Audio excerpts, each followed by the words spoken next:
হাঙ্গেরির এক যুদ্ধবিধ্বস্ত গ্রাম। চারিদিকে ধ্বংস, শোক আর চাপা এক আতঙ্ক। এই গ্রামেই আসে এক অদ্ভুত মানুষ। তার নাম থমাস। তার কাজ হচ্ছে মৃতদের ছবি তোলা। যারা আর পৃথিবীতে নেই তাদের শেষ মুখটা ফ্যামিলির সাথে ফ্রেমে ক্যামেরায় বন্দি করা। কিন্তু এই গ্রামে ঢোকার পরই থমাস বুঝতে পারে এখানে শুধু কিছু মুখ ক্যামেরায় ধরা পড়ে না, তারা তাকিয়ে থাকে নিঃশব্দে। তারা যেন থমাসকে কোনো এক অভিযোগ করতে চাইছে। মৃত্যুর পর যাদের শান্তি পাওয়ার কথা ছিল তারা কেন এখনো এই গ্রামে আটকে আছে এই অন্ধকারে? কার বিরুদ্ধে তাদের এত রাগ, এত যন্ত্রণা? সালটা 1918। চলছে প্রথম বিশ্বযুদ্ধ। চারিদিকে বোমাবর্ষণ আর জার্মান সেনাদের প্রাণ বাঁচিয়ে পালানোর দৃশ্য। বিস্ফোরণের প্রতিটি শব্দের সাথে সেনাদের দেহগুলো যেন শূন্যে উঠে মাটিতে আছড়ে পড়ছে। এর মধ্যে বিস্ফোরণে আহত হয়েছে একজন সৈন্য যার নাম থমাস। তার মৃত্যু যেন একদম নিকটে এসে গেছে। শেষ মুহূর্তে সে নিজের চোখে একটা ভিশন দেখতে পায়। কোনো একটা আবছা অস্পষ্ট অবয়ব নারী কণ্ঠে বারবার থমাসকে ডেকেই চলেছে। এরপর ধ্বংসযজ্ঞ শেষে জীবিত সকলে আহতদের সাহায্য আর নিহতদের গণকবর দেওয়ার কাজ করছে।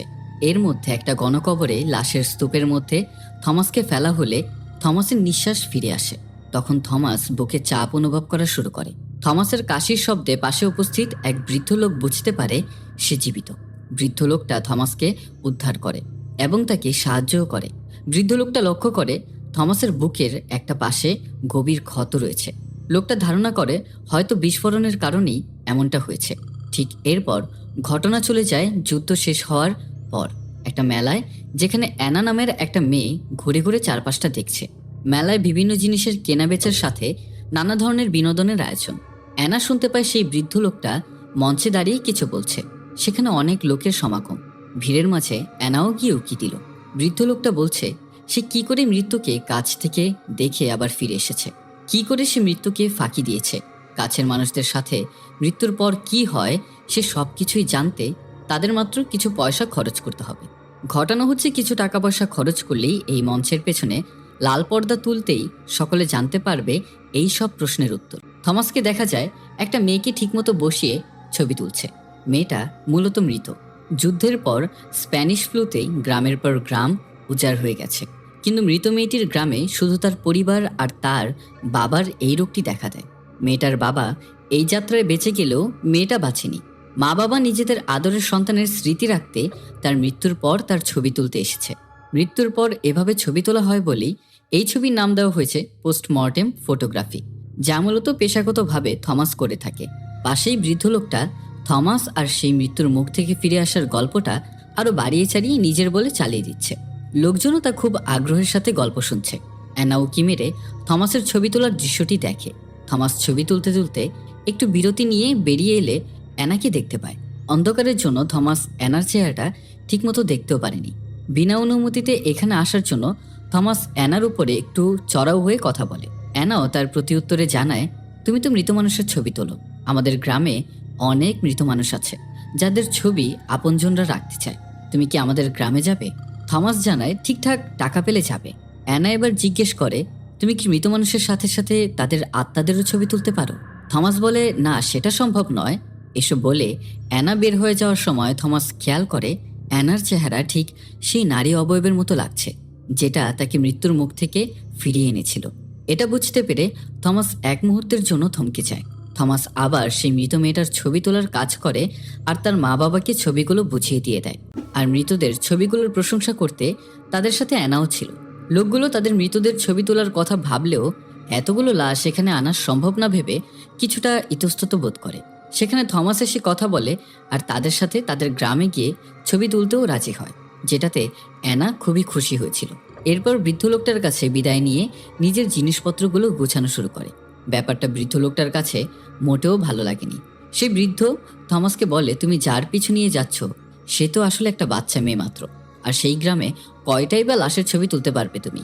থমাস লোকটাকে বলে মেয়েটাকে সেই দিন যে মরণাপন্ন অবস্থায় কেন যে কি করে দেখেছিল সেটা সে জানতে চায়।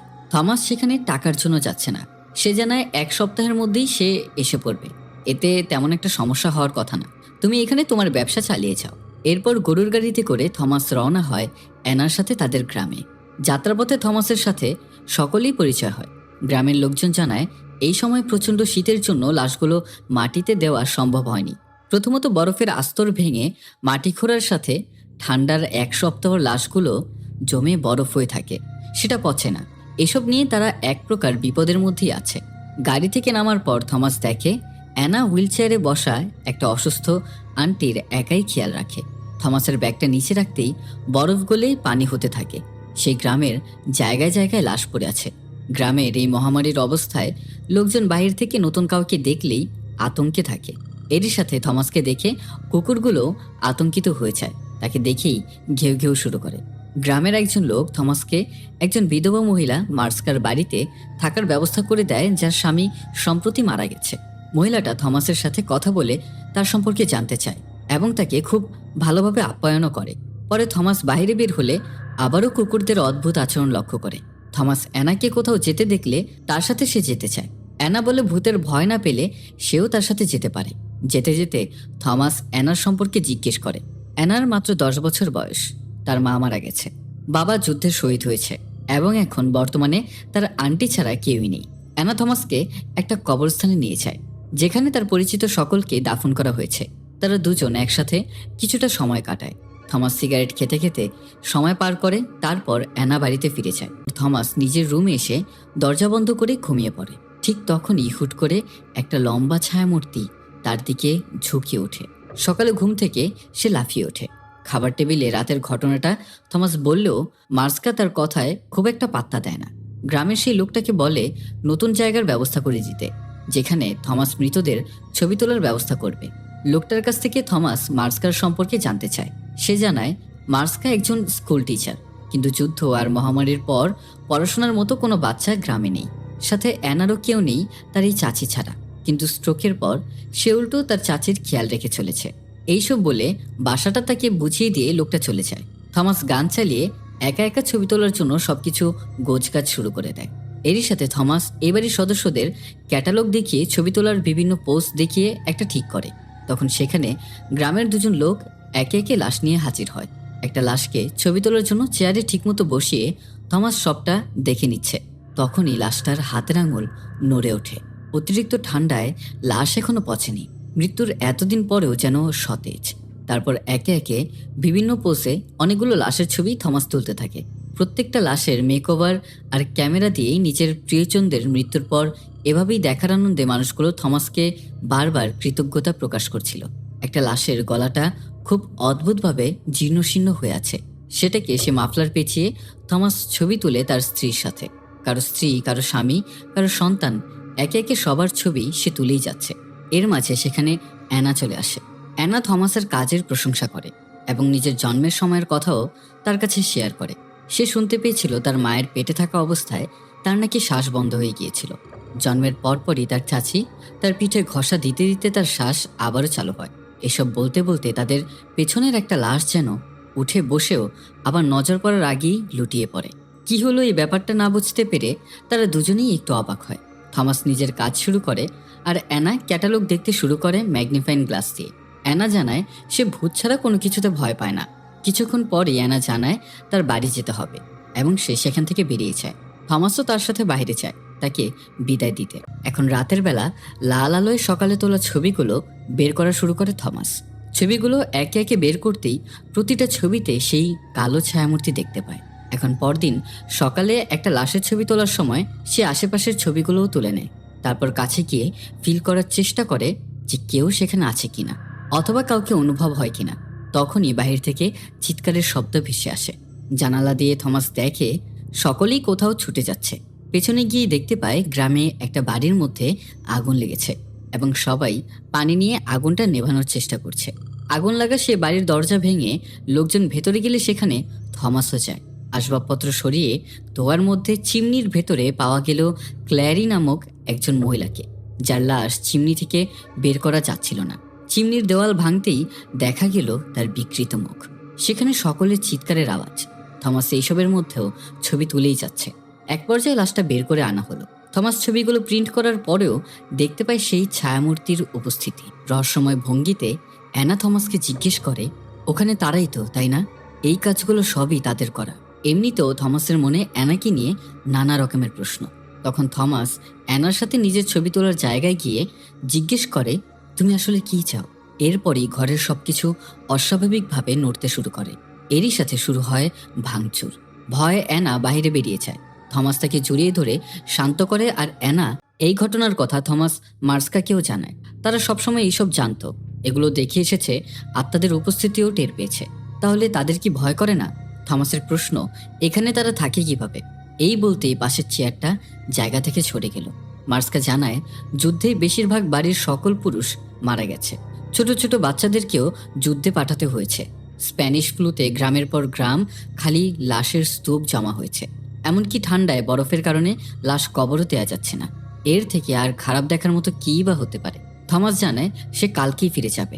মার্সকা জানায়, ঠিক আছে, তাদেরকে যেন এই অবস্থায় ছেড়ে দেওয়া হয়, কারণ সাহায্য করার জায়গায় থমাস অবস্থা আরও খারাপ করে দিচ্ছে। সেদিন মাঝরাতে বিছানায় ঘুমিয়ে থাকা থমাস যেন হুট করেই শূন্যে ভাসতে শুরু করে। এরপর তাকে বিছানায় ছেড়ে দেয়। ব্যাপারটাতে থমাস এতটাই ভয় পেয়ে যায় যে তখনই সে রেডি হয়ে লণ্ঠন আর ঘোড়া নিয়ে চলে যায় এই গ্রাম ছাড়ার জন্য। অ্যানা পেছন থেকে থমাসকে কয়েকবার ডাকে, কিন্তু সে থামে না। অ্যানা কান্না করে পেছনেই রয়ে যায়। এরপর একটা জায়গায় থমাস তাঁবুতে বসে তার তোলা সেই ছবিগুলো দেখছিল। সকালে অ্যানা মার্সকার কাছে এসে কান্না করতে থাকে।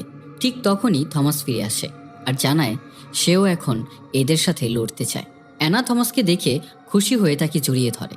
মার্সকাও খুব খুশি হয়। তারপর অ্যানা আর থমাস বের হয় ইনভেস্টিগেশন করতে। ইনভেস্টিগেশনে তারা একজন মহিলার কাছ থেকে কিছু তথ্য পায়। তার ভাষ্যমতে ছাদের ওপর থেকে শব্দ, ধুলাউড়া হাঁটার শব্দ, সাথে সিঁড়ি থেকে পড়ে যাওয়ার মতো ঘটনা ঘটেছে, যেমনটা থমাসের সাথেও ঘটেছিল। সেখানে আরেকজন মহিলা এসে তার সাথে ঘটে যাওয়া ঘটনাও বলে, যেটা হয়েছিল শীতের সময়। তাদের ধারণা শীতের মধ্যে আত্মাগুলোর আনাগোনা বেড়ে গেছে। সেই মহিলা তার ঘটনা জানায়। একদিন নাকি তার পায়ে ঠান্ডা হাতের স্পর্শ সে অনুভব করেছে, যেন শুধু একটা হাড়। দেয়ালটাও পানিতে ভিজেছিল, যা পরে পচন ধরে যায়। এরপর আর কখনো তার সাথে এমন কিছু হয়নি। থমাস ধারণা করে হতে পারে সে কোনো আপনজন ছিল যে তাকে কিছু বলতে চাইছিল। মহিলাটা জানায় যুদ্ধে সে তার ভাইদের আর স্বামীকে হারিয়েছে, তাই কে হতে পারে তার এই সম্পর্কে ধারণা নেই। কিন্তু প্রশ্ন, যদি এমনটাই হয়ে থাকে তাহলে ক্ল্যারিকে কেন মারল? সেই মহিলারা অ্যানাকে বলে থমাসকে অ্যামি নামের একজন মহিলার কাছে নিয়ে যেতে। এখন যেতে যেতে অ্যানা থমাসকে জিজ্ঞেস করে সে কি তার জন্য আবার ফিরে এসেছে। থমাস জানায়, হ্যাঁ, আমি তোমার জন্যই আবারও ফিরে এসেছি। এতে অ্যানা খুবই খুশি হয়। যাওয়ার সময় তারা দুজন ক্ল্যারির বাড়িটাতে গিয়ে প্রমাণ সংগ্রহ করতে চেষ্টা করে। ধুলোর মধ্যে অসংখ্য পায়ের ছাপ আর পোড়া চিমনিতে রক্তের ছাপ ছাড়া তেমন কিছুই পায় না। অ্যানা ক্ল্যারির নাম নিতেই বীভৎস চিৎকারে ফেটে পড়ল পুরো বাড়িটা। তখন অ্যানা আর থমাস বিপদ বুঝতেই সেখান থেকে কোনো মতে বেরিয়ে পড়ে। এরপর তারা পৌঁছে গেল অ্যামির বাড়িতে। অ্যামি একজন জর্জের বাড়িতে গৃহকর্মীর কাজ করত। তার ভাষ্যমতে সেখানে আমরা 3 জন কাজ করতাম। জর্জের বাড়িতে প্রায় বাচ্চারা আসতো, মেহমানরা আসতো, তাদের সামলাতে লোকের প্রয়োজন হতো। জর্জের স্ত্রী প্রায় বাড়িতে ভূতপ্রেত আত্মাদের ডাকত। কেউ যদিও তার কথা বিশ্বাস করতো না, কিন্তু এক সময় জর্জের এমন কঠিন অসুখ হলো, তার প্রাণ যায় যায় অবস্থা। জর্জের স্ত্রী নিজের কিছু বন্ধুবান্ধবকে ডেকে আত্মাদের কাছে নিজের স্বামীর প্রাণ ভিক্ষা চাইল। আশ্চর্যজনকভাবে জর্জ জীবিতও হয়ে গেল, যার কিনা বাঁচার কোনো কথাই ছিল না। তবে এরপর থেকে আত্মাগুলো সেই বাড়িতেই থাকতে শুরু করে। থমাস তখন জিজ্ঞাসা করে, আপনারা কি করে জানলেন আত্মারা সেখানে বসবাস করা শুরু করলো? অ্যামি বলে সেই বাড়িতে আত্মাগুলো প্রচণ্ড জিনিস ভাঙচুর করত, সবাইকে বিরক্ত করত। কাজের লোকদের একজনকে সিঁড়ি থেকে ধাক্কা দিয়ে মেরেও ফেলেছিল। সেই অপশক্তিগুলো বহু বছর সেখানেই ছিল, যতদিন না জর্জ মারা গেছে। কিন্তু এখন মনে হয় তারা ফিরে এসেছে। অ্যামি এখন প্রায়ই তাদের ফিসফিসানির আওয়াজ শুনতে পায়। থমাস জানতে চায় তারা কি বলে। অ্যামি তাকে জানায় এটা কোনো মানুষের ভাষা না, অতি প্রকৃত কোনো ভাষা। অ্যামি তাদেরকে বলে ইউৎকা নামের এক মহিলার সাথে কথা বলতে, সে হয়তো আরও কিছু বলতে পারে। ইউৎকার বাড়িতে অ্যানা এবং থমাস পৌঁছায়। সে জানায় তার স্বামীর মৃত্যুর ঘটনা, যা কিনা তার কথায় কেউই বিশ্বাস করেনি। সবাই তাকে পাগল ভাবছে। সে জানায় থমাস যেই টেবিলে বসে ইউৎকার সাথে কথা বলছে, সেখানে বসেই তার স্বামীর খুবই অদ্ভুতভাবে মাথা পেটের মাঝে ঢুকে মৃত্যু হয়। সে তখন নিচের স্টোর রুমে ছিল।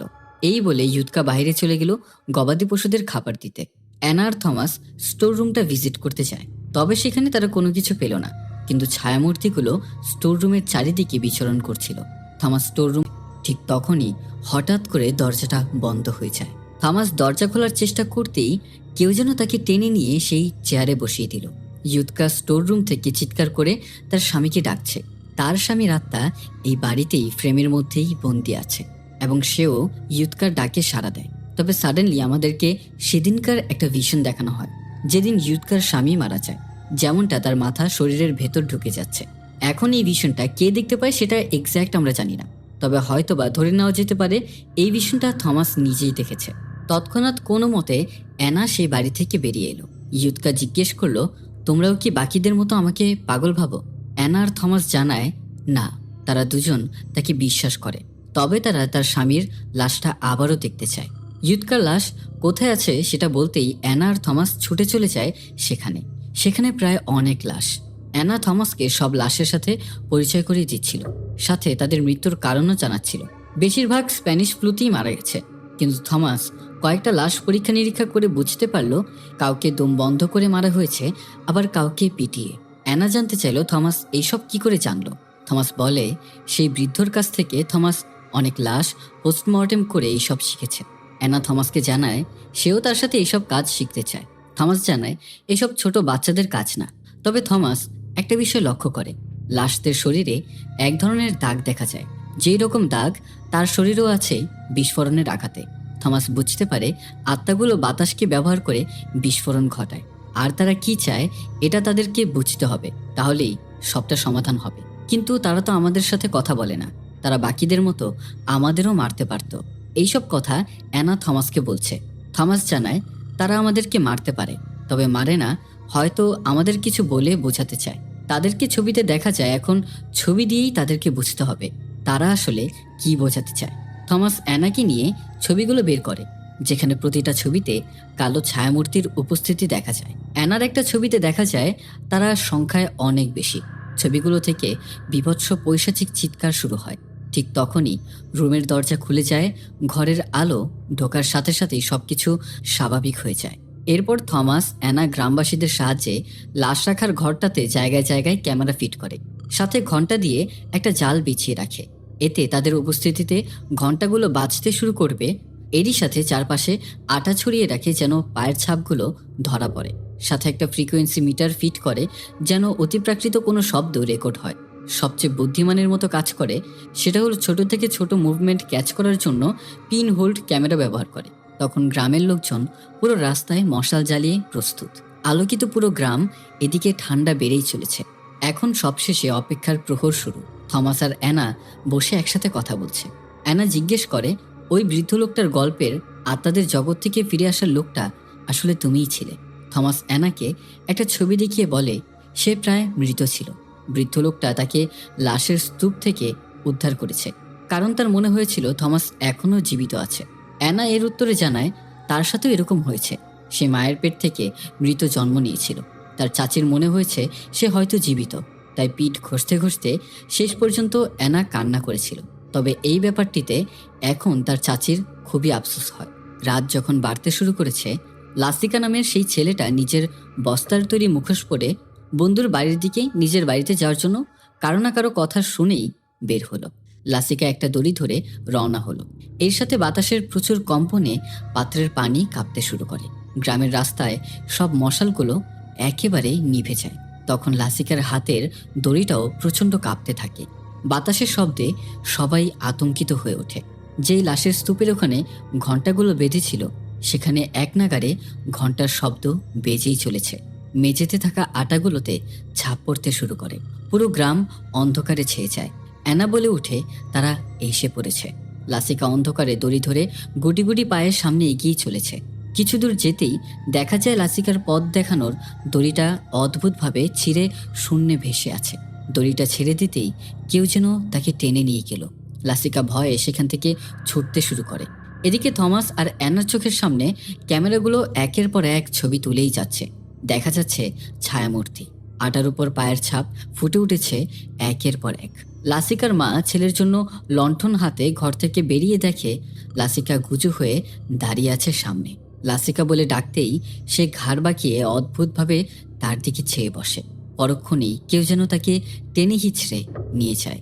লাসিকার মা ছেলেকে বাঁচাতে গেলে দেখে কেউ যেন তার পা টেনে ধরে রেখেছে। টানতে টানতে লাসিকাকে অ্যানার বাড়ির মূল ফটকে কেউ যেন আছড়াতেই থাকে, যেন দরজা ভেঙে তাকে ভেতরে নিয়ে যাবে। তবে লাসিকা হাত দিয়ে দরজার কিনারায় আঁকড়ে ধরে বাঁচার চেষ্টা করতে থাকে। কোনো মতে দেওয়ালের কাছাকাছি যেতে সে সক্ষম হয়। অন্যদিকে থমাস আর অ্যানা বুঝতে পারছে তারা এখানে তাদের সাথেই আছে। অ্যানা বলে ওঠে, তারা সবাই আমাদের আশেপাশেই আছে। অ্যানাকে পেছন থেকে ধাক্কা দিয়ে ফেলে দেয় লাশের উপরে। সেখান থেকে একটা লাশ মুখ খোলে। তা দেখে অ্যানা ভয়ঙ্করভাবে চিৎকার করে ওঠে। থমাস অ্যানার কাছে যাওয়ার আগেই তাকে ফেলে পা ধরে হিঁচড়ে নিয়ে যায়। অন্যদিকে লাসিকাকে টেনে হিঁচড়ে কে যেন নিয়ে যাচ্ছে। লাসিকার মা ছেলেকে বাঁচাতে তার পিছু নেয়। রাস্তায় সব মশালগুলো আবারও জ্বলে ওঠে। সবকিছু একদম স্বাভাবিক। অ্যানা আর থমাস আবারও একসাথে হয়ে বাহিরের পরিবেশটা দেখে। তারা দেখে সবকিছুই ঠিকঠাক, শান্ত, স্বাভাবিক, কোনো সমস্যা নেই কোথাও।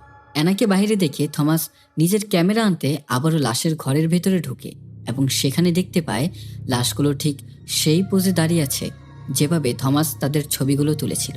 সেখানে সবার সাথে অ্যানাও বসে আছে। থমাস কিছু বুঝতে না পেরে সামনে এগিয়েই দেখে এদিকে অ্যানার পেছনে তাকে নজর রাখছে ছায়ামূর্তি, আর তার দিকে ধীরে ধীরে এগিয়ে আসছে। এদিকে লাশেদের সাথে থাকা অ্যানা ঘণ্টা বাঁধার দড়ি মুহূর্তের মাঝে পার করে থমাসের সামনে এসে ভয়ঙ্কর রূপে থমাসকে আক্রমণ করতেই যাবে। সেই সময়ে অ্যানা রুমে প্রবেশ করলে তা শূন্যে মিলিয়ে যায়। এরই সাথে সব বাতাসে ভেসে থাকা লাশগুলো মাটিতে লুটিয়ে পড়ে। অ্যানা চিৎকার করে বলতে শুরু করে, তোমরা কারা? আমাদের কাছ থেকে তোমরা কি চাও? কেন এই লোকজনকে এভাবে মারছো? আমরা তো এসেছি তোমাদের সাহায্য করতে। আমাদেরকে বলো তোমাদের কি প্রয়োজন। থমাস তাকে শান্ত হতে বলে, তবে ততক্ষণে তারা সেখান থেকে চলে গেছে।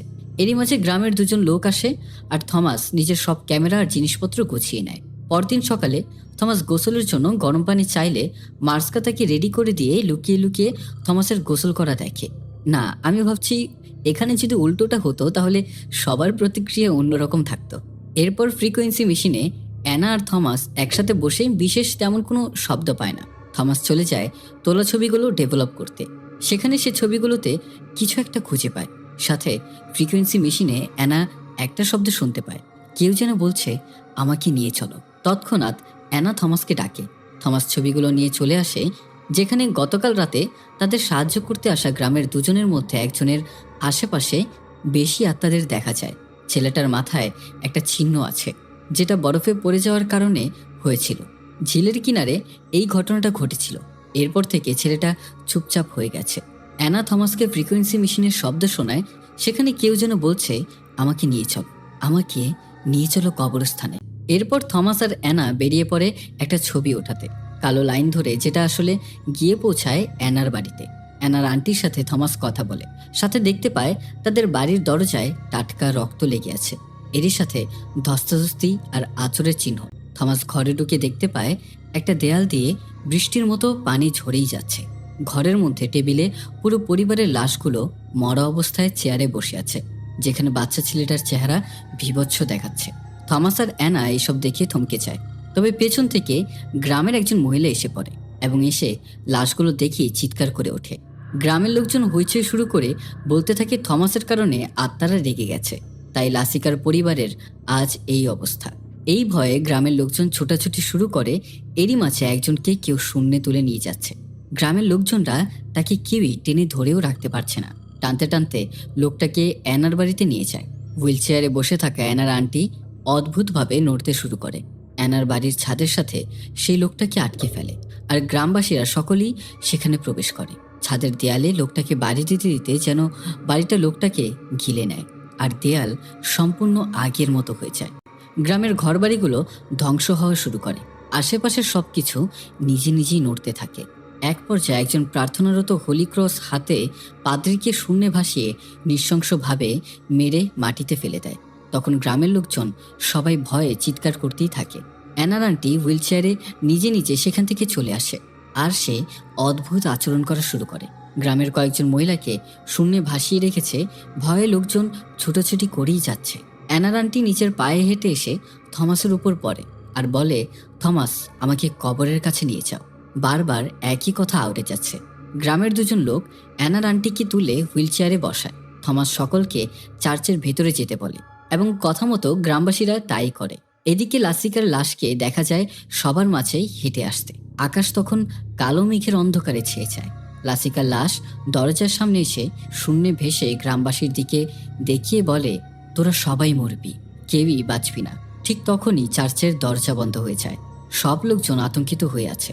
থমাস সেখানে অ্যানাকে কোথাও খুঁজে পায় না। এক মুহূর্তের জন্য চার্চের দরজা খুললে দেখা যায় অ্যানা বাহিরে আছে। গ্রামের লোকজন তাকে আটকানোর পরেও জোর করে থমাস অ্যানার জন্য বেরিয়ে আসে। তবে বাইরে অ্যানা নেই। থমাস অ্যানাকে খুঁজতে শুরু করে। অ্যানার আন্টির হুইল চেয়ারে খেয়াল করা যায় অ্যানার আন্টি হুইল চেয়ারের মধ্যে নেই। অ্যানার বাড়িতে থমাস দেখতে পায় অ্যানার আন্টি বিছানায় শুয়ে আর দুই পাশে মোম জ্বালানো। থমাস অ্যানাকে সেই লাশ রাখার ঘরে খুঁজতে আসে। সেখানে অ্যানা লাশের উপরে শূন্যে ভাসছে। অন্যদিকে মার্সকা আর গ্রামের সেই দুইজন ছেলেও থমাস আর অ্যানাকে খুঁজতে চার্চ থেকে বের হয়েছে। মার্সকা এসে লাশের ঘরের সামনে থমাসকে বলে অ্যানার আন্টি মারা যাচ্ছে। থমাস তখন মার্সকাকে বলে অ্যানার আন্টি মরতে চলেছে, তার সাথে আত্মাগুলোও চলে যাবে মৃতদের জগতে। এই অপশক্তিরা লাশদের প্রতি আকৃষ্ট হয়। সব লাশগুলো গ্রামবাসীদের সাহায্যে এখানে আনতে পারলে লাশের সাথে আত্মাগুলো এখানে এসে পড়বে। আর সেই কাজটাই গ্রামবাসীরা করা শুরু করে। তখন গ্রামের লোকদের মধ্যে কেউ বাধা দিতে আসলে তারা থমাসের পক্ষ নেয়। লাশগুলো রাখতে কেউই অ্যানার বাড়ির ভেতরে যেতে চায় না। গ্রামের দুজন ছেলে কয়েকটা লাশ ভেতরে রাখতেই বিকট এক শব্দ হওয়া শুরু হয়। থমাস তখন সবাইকে বাইরে চলে যেতে বলে। অ্যানার আন্টি বলে, থমাস আমাকে এখানে রেখে যেও না। ঠিক তখনই অ্যানার বাড়িটা মাটির নিচে ঢুকে যেতে শুরু করে। বিকট এক শব্দে লাশগুলো যেন উলটপালট হয়ে যাচ্ছে। জানালার কিছুটা ফাঁকা অংশ দিয়ে মার্সকার কাছে অ্যানাকে বের করে দেয় থমাস। কিন্তু থমাস নিচে বের হতে পারে না। মাটির নিচে বাড়িটা ডেবে যাওয়া শুরু করে এবং গ্রামের লোকদের মধ্যে একজন বাকি লাশগুলো জানালা দিয়ে ফেলে আগুন লাগিয়ে দেয় সেই বাড়িটার মধ্যে। উল্টো দিক থেকে ঘরের দেয়াল ভেঙে শুধু পানিই ঢুকে চলেছে। থমাস বুঝতে পারছে না সে এখন কি করবে। আগুন লাগানো লাশগুলো জীবিত হয়ে ছুটতে শুরু করে। জায়গায় জায়গায় তারা যেন আগুনে পড়ে যাচ্ছে। এদিকে থমাসের বুক সমান পানিতে ডুবে গেছে। বাঁচার আর কোনো উপায় নেই। বেরোবার পথ খুঁজতে পানির নিচে ডুব দেয়। তবে সেখানে এত লাশের মাঝে অ্যানার আন্টি থমাসকে ডুবানোর চেষ্টা করে এবং বলে, আমি তোমাকেও আমার সাথে নিয়ে যাব। তখন থমাসের একটা পর্যায়ে দম বন্ধ হয়ে আসে। সে নিজেকে একটা ফাঁকা বাড়ির মধ্যে আবিষ্কার করে। সেখানে বাড়ির প্রতিটা জায়গায় জায়গায় মৃত লোকজন বিভিন্ন পোজে দাঁড়িয়ে আছে আর সেই ছায়ামূর্তি থমাসের পিছু নিচ্ছে। লাশগুলো হঠাৎ জীবিত হয়ে কোন এক আলোর দিকে চলতে শুরু করলো। এরই সাথে থমাসও তাদের সাথে চলতে শুরু করে। গ্রামে থাকা সব ছায়ামূর্তিগুলো যেন সেই আলোর দিকেই ছুটে আসছিল। অন্যদিকে মার্সকা একটা দড়ি দিয়ে গ্রামের বাকিদের সাহায্যে সেই বাড়ির ভেতরে ঢুকে এবং সেখানে সে থমাসকে খুঁজে তার পায়ে দড়ি বেঁধে গ্রামের লোকজনদের সাহায্যে তাকে বের করে। তখন থমাস নিজেকে দেখতে পায় অ্যানার সাথে অন্য এক জগতে। এদিকে গ্রামের সব লোকজন ভাবছে থমাস মারা গেছে। মার্সকা তখন থমাসকে অনেক ডাকাডাকি করে, কিন্তু সে কোনো সাড়া দেয় না। অ্যানা এবার থমাসের বুকে আঘাত করতে করতে কান্না করতে করতে তাকে ডাকা শুরু করে। ঠিক তখনই থমাস কাশি দিয়ে ওঠে, মুখ থেকে পানি বের হয়। গ্রামবাসী সকলেই তখন এক স্বস্তির শ্বাস নেয়। থমাস আবারও ফিরে এসেছে আত্মার জগৎ থেকে অথবা মৃত্যুর মুখ থেকে।